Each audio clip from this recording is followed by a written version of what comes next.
confirm your understanding of the material that has been presented on both general source protection and Part 4 policies.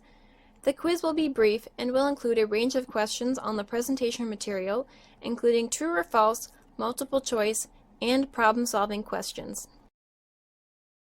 True or false? The Cataraqui Source Protection Plan has already been approved.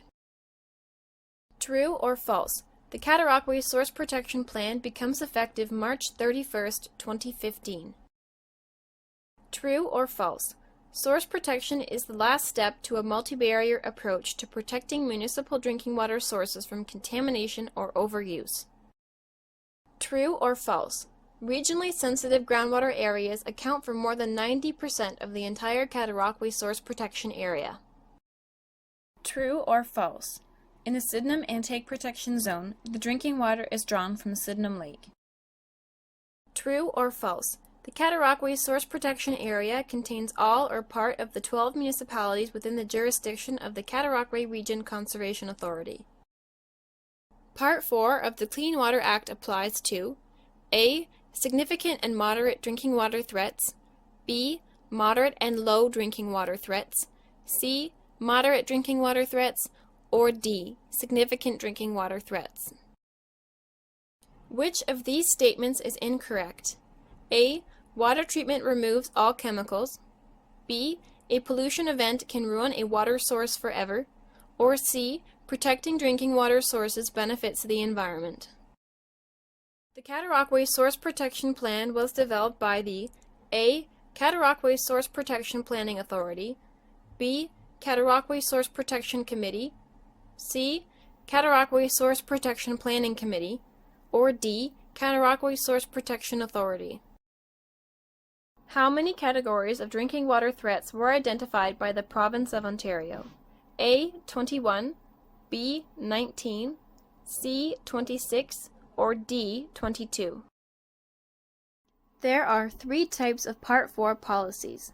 A. Restricted land use, prohibition, and risk management plans. B. Restricted land use, allowances, and risk management plans. C. Restricted activities, prohibition, and risk assessment visits. Or D. None of the above. True or false? In the Cataraqui Source Protection Area, prohibition only applies to future activities. True or false? If a portion of a property falls within a vulnerable area, a risk management plan would need to apply to the entire property. True or false?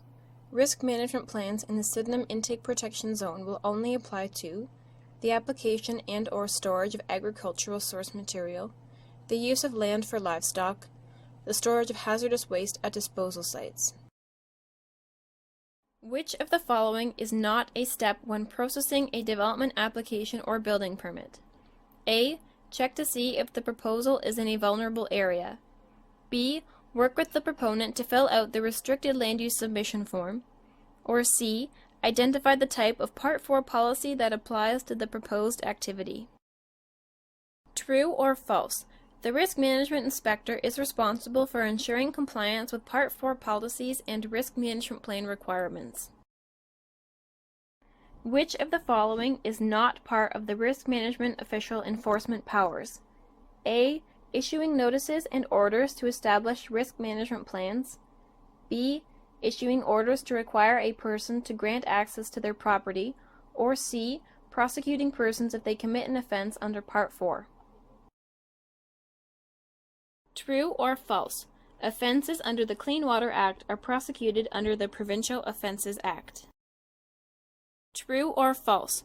Risk assessments re-evaluate whether an activity would be a significant drinking water threat in a vulnerable area.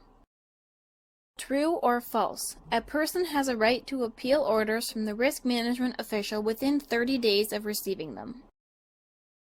A landowner asks you about an activity that they would like to undertake on their property. You refer to the interactive maps, restricted land use fact sheets, and the Part 4 primer, but you are still unsure if their activity falls under Part 4 of the Clean Water Act. What do you do?